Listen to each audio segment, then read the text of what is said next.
할렐루야. 하나님의 크신 사랑이 이 새벽에 우리 가운데 가득한 줄 믿습니다. 오늘 우리는 잠언 20장 1절로 15절의 본문을 통하여 멀리해야 할 네 가지, 멀리해야 할 네 가지라는 제목으로 하나님의 말씀을 함께 나누도록 하겠습니다. 사람들은 누군가의 영향을 받고 살아갑니다.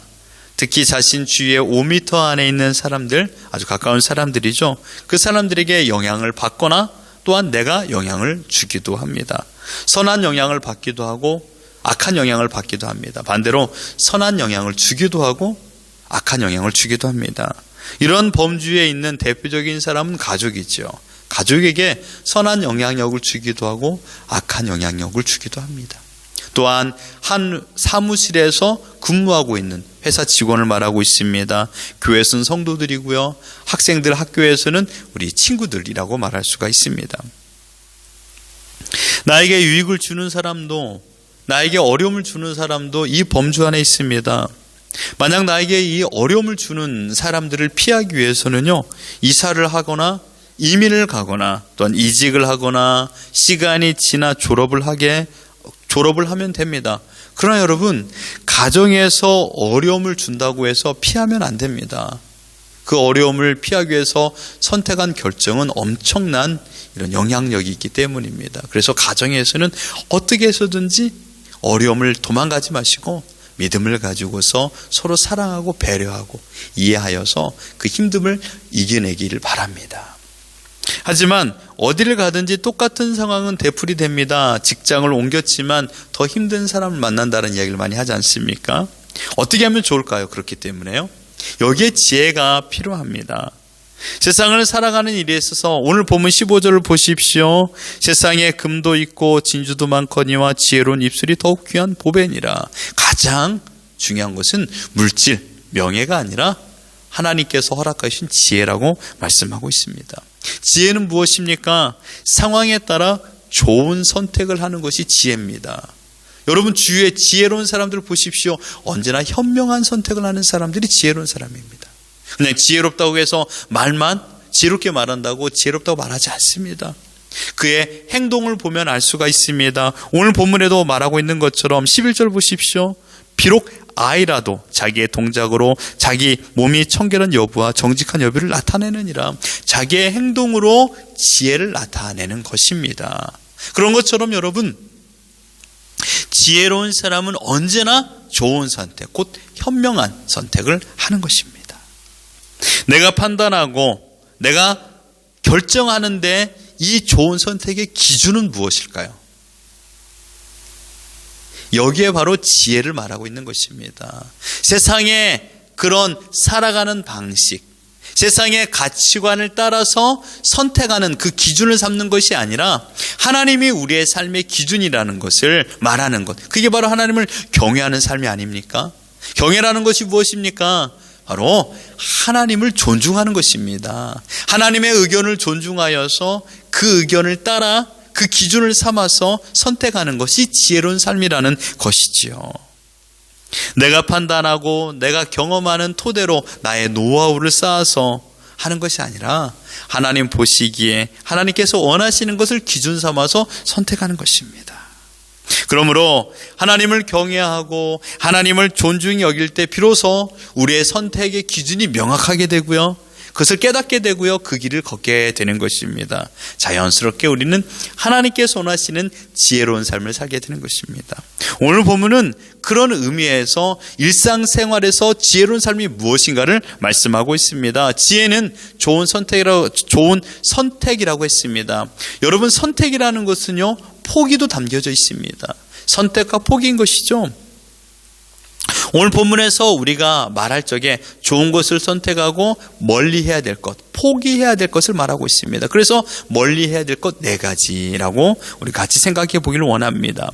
왜 멀리해야 됩니까? 우리를 해하기 때문입니다. 우리에게 안 좋은 영향력을 미치기 때문에 이 4가지를 멀리해야 됩니다. 첫 번째로 무엇입니까? 1절을 보십시오. 포도주는 거만하게 하는 것이요 독주는 떠들게 하는 것이라. 이에 미혹되는 자마다 지혜가 없느니라. 하나님께서 첫 번째 멀리해야 될 것을 포도주라고 말씀하고 있습니다. 왜냐하면 이것을 취하는 자마다 지혜롭지 못한 삶을 살기 때문이라고 말하고 있습니다. 포도주는 지혜 없는 행동을 하게 만듭니다.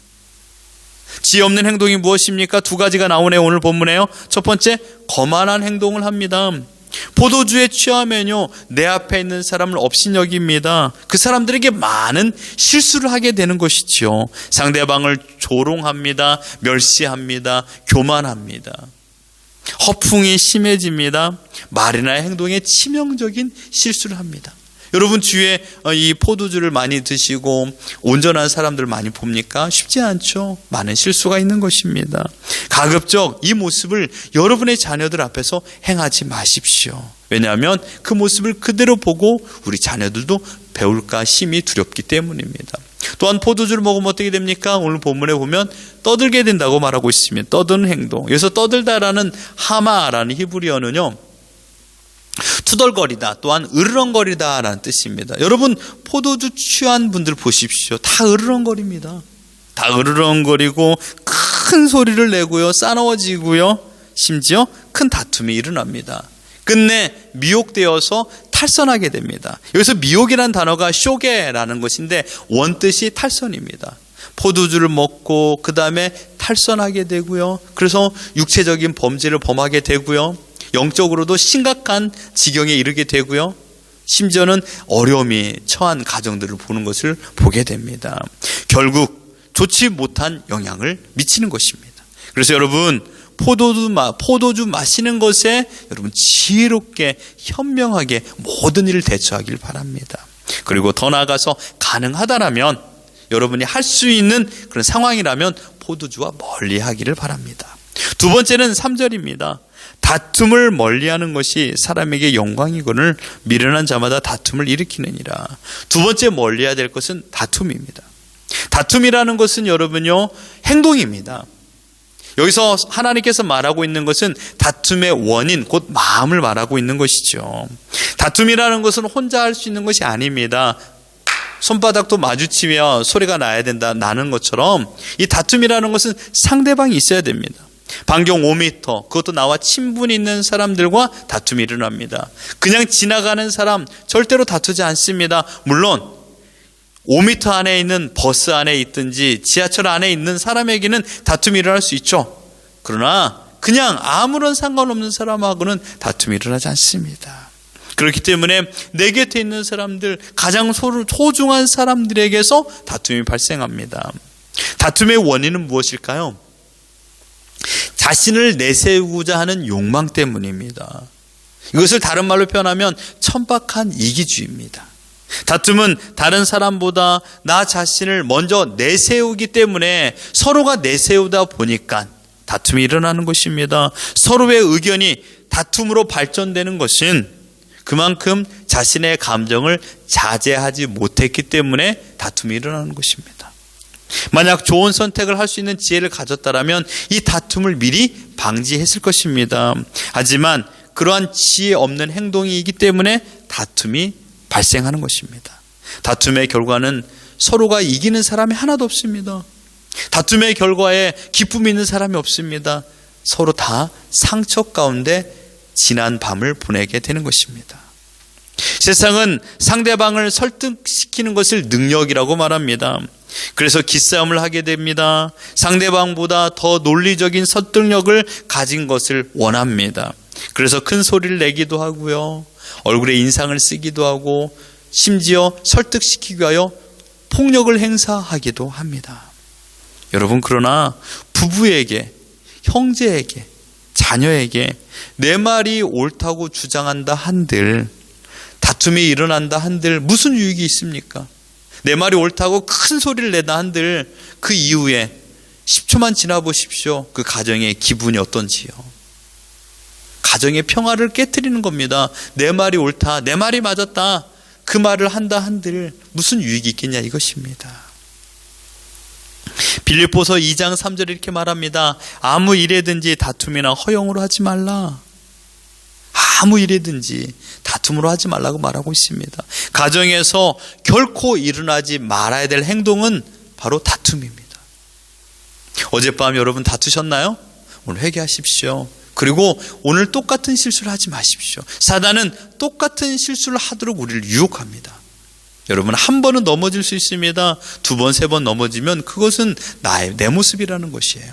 그래서 그것을 버리고 이제는 다툼을 멀리하는 것입니다. 다툼은요, 직장에서, 교회에서 일어나지 말아야 될 행동입니다. 다툼은 공동체를 파괴하는 강력한 힘을 가지고 있습니다. 마음에 불편이 남게 되지요. 큰 소리 한번 내보십시오. 나는 뒤끝이 없어 라고 말하는 사람들이 있는데 여러분, 그 마음에 불편함이 남아 있습니다. 그러므로 다툼을 멀리하는 것은 단 한 가지 방법뿐이 없습니다. 넓은 배려로 상대방을 이해해 주는 것입니다. 전에도 이야기했지만 그렇게 말할 만한 이유가 있겠지. 그럴 만한 행동을 했던 이유가 있겠지. 물론 그것이 죄악이라면 우리가 멀리 떠나야 되고 빨리 그것을 가르쳐줘야 되겠지만, 내가 사랑하는 사람, 또한 나보다 조금 더 믿음이 성숙하지 못한 사람이라면 어떻게 될까요? 더 예수님을 많이 믿고 더 많이 알고 있는 사람이 다툼을 피하도록 먼저 그들을 양보해 주는 것입니다. 그리고 더 나아가 그런 다툼의 요소들 앞에서 나를 돌이켜보는 것입니다. 나의 잘못은 무엇인가? 셋째로 우리가 멀리해야 될 것은 4절과 13절입니다. 공통적인 것은 게으름이죠. 13절을 보십시오. 너는 잠자기를 좋아하지 말라. 내가 빈궁하게 될까 두려우니라. 내 눈을 뜨라. 그리하면 양식이 족하니라. 고대 선인들로부터 항상 금기해야 될 것이 첫 번째는 아니지만 여러 가지 목록 중에 꼭 들어가는 것이 바로 게으름이었습니다. 게으른 자의 머리는 악마의 공장이다라고 말합니다. 게으름뱅이는 시간을 낭비하는 것이 아니라 인생을 낭비하는 것이다 라고 말합니다. 게으름보다 인간을 더 우울하게 만드는 것은 없다라고 합니다. 게으름은 모든 부끄러움의 어머니다 라고 했습니다. 여러분의 자녀들에게 가르쳐야 될 것은 바로 성실입니다. 자기에게 성실한 사람은 쉽게 넘어지지 않죠. 자기가 해야 할 본분을 다하기 때문입니다. 자기가 해야 될 것을 하지 않으면요, 굉장히 부끄럽습니다. 상대방에게 나아가기가 부끄러워요. 얼굴 보기가 부끄러워요. 왜요? 자기의 역할을 감당하지 못했기 때문입니다. 연신 미안 이란 말을 하게 됩니다. 여러분의 자녀들에게 이 성실을 가르치면 끝내는 자기를 최선을 다하니까 어느 날 빛이 나기 마련입니다.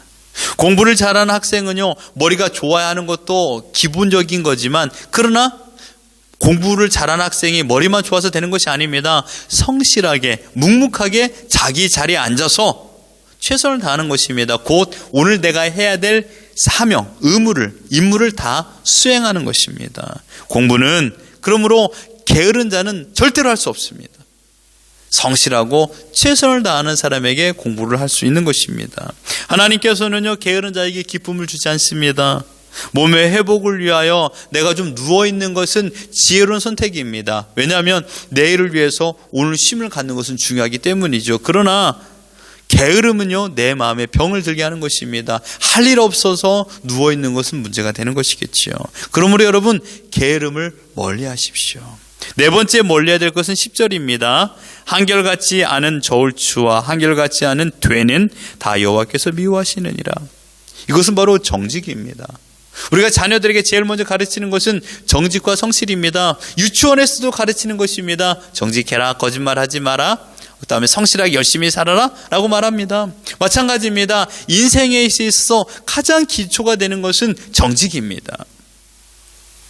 정직하지 않은 마음으로 얻은 금은 보화는 나의 마음을 삐뚤게 만듭니다. 왜냐하면 내 마음속에 두려움이 생기기 때문입니다. 열심히 일을 해서 얻어들인 수확이 아니라 잘못을 저지르고 돈을 많이 벌었다고 생각해 보십시오. 제가 자주 하는 말이 있습니다. 부하 직원이 돈을 벌기 위해서는 사장님이 부자가 돼야 된다. 어떻습니까? 직원이 월급을 많이 받기 위해서는 사장님이 먼저 돈을 많이 벌어야 됩니다. 그래야 부하 직원에게 웨이지를 올려주지 않겠습니까? 그러나 부하 직원이 갑자기 돈을 많이 번다라는 것은 어떠한 잘못된 행동을 했기 때문에 그만큼 돈을 버는 것입니다. 그 사람 마음이 편하게 잠을 자면서 살 수 있을까요? 아니죠. 그럴 수 없습니다. 정직하지 못한 상태로 금은 부화를 얻으면 마음에 불편이 생깁니다. 두려움이 생기는 것입니다. 여러분, 잘못했기 때문에 내 마음에서 외치고 있습니다. 그때 하지 말걸. 왜 그렇게 해가지고 이렇게 마음고생하고 살아갈까라고 생각하는 것이죠. 내 마음에 잘못했다라고 계속 외침이 있음에도 불구하고 외면하고 있는 것을 우리는 철면피라고 합니다. 뻔뻔스럽게 염치를 모르는 사람인 것이죠. 그러나 신자는 결코 철면피가 될 수 없는 사람입니다. 왜냐하면 내주하시는 성령 하나님께서 얘야 그거 잘못됐다, 그거 너 정직하지 못한 행동이야 라고 말하기 때문입니다. 더 나아가 잘못을 깨닫고 회개하도록 인도하시기 때문입니다. 그러므로 정직하지 못한 태도가 지속된다는 것은 하나님의 가르침을 거부하는 행동입니다. 이것을 우리는 교만이라고 말하죠. 순간의 영광을 위하여 정직하지 않은 말과 행동은 하나님의 미움의 대상이 됩니다. 세상에서 인정을 받고 부자가 된다 한들 하나님께 미움을 받는다라면 그 사람이 가장 가난한 사람이 아니겠습니까? 오늘 주어진 일용할 양식에 감사하십시오. 물질의 욕심을 채우게 하여 마음의 곳간에 있는 정직을 내다 팔지 마십시오. 또한 모든 일에 정직하길 바랍니다. 물질뿐만 아닙니다. 모든 일에 정직한 것. 하나님 앞에 정직하십시오. 남편과 아내 앞에 정직하십시오. 자녀 앞에 정직하십시오. 자주 하는 말입니다. 부끄럽지 않도록 살아가십시오. 하나님 앞에 부끄럽지 않도록. 남편과 아내 앞에서 부끄럽지 않도록. 자녀 앞에서 부끄럽지 않도록요. 저는 성도들 앞에서 부끄럽지 않는 삶을 살려고 몸부림치고 있습니다. 우리 모두가 부끄럽지 않는 행동을 위하여서 오늘 정직하게 살아가는 것입니다. 내 마음에 깨름직한 일들을 하지 마십시오. 하나님께서 마음에 이 장착한 위험감지 신호가 있습니다. 위험감지 신호는 양심입니다. 믿음입니다. 불편하게 느껴지는 그런 것을 행하지 않는 행동, 부끄럽게 느껴지는 것을 행하지 않도록 매일마다 우리가 말씀 앞에 바로 서는 것입니다. 오늘 우리가 멀리해야 될 네 가지를 기억하십시오. 포도주, 다툼, 게으름, 정직하지 않는 마음. 여러분, 정직하지 않는 마음이기 때문에 포도주를 먹고 다툼이 일어나고 게을러집니다. 제일 먼저 여러분 하나님 앞에서 정직하십시오. 성실하십시오. 그러면요 우리가 포도주를 멀리하게 되고요, 포도주를 먹으면 그 다음날 또 게을러집니다. 계속 반복되는 악순환인 것이죠.